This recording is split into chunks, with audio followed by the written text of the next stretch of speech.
My job here is to break down the systems thinking blueprint behind generational wealth, not just how money is made, but how it is kept, protected, and expanded across time.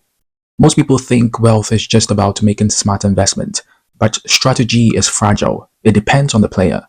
Systems are anti-fragile. They survive the player. Think of it this way. A brilliant founder made $100 million. His kids lose it in 20 years. Why? Because he didn't build a system. He was the system. Generational wealth starts when the system becomes smarter than any individual in the family. Generational wealth isn't luck. It is not even strategy. It is architecture. And the world's wealthiest families, that is the ones that stay rich 100 years plus, don't just invest in assets. They build systems. Let's break down the 5 critical systems to engineer generational wealth longevity. Governance systems, family constitutions, trust structures, voting rights, succession planning. This turns emotional family chaos into controlled, rule-based decision-making. Capital allocation systems, family office investment, committees, and institutional-grade diligence, a strategic portfolio mix, yield plus appreciation plus legacy. The family becomes its own private fund, not a collection of wimps. Value transmission systems, education pipelines, family retreat, core principle documents. They don't just hand down wealth, they hand down philosophy. Opportunity pipelines, incubator capital for next-gen ventures, deal flow systems, real estate, private equity, VC. Every generation has a chance to build its own pillar. Risk mitigation systems, insurance, asset protection, trust, reputation management, and even crisis protocols. Because wealth without protection is just noise. Systems thinking isn't about fixing problems. It is about engineering feedback loops that self-optimize. Let's take one example, the investment flywheel.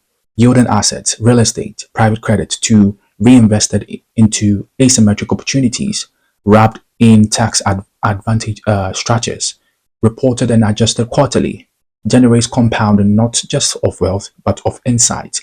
Each loop gets smarter, not just richer.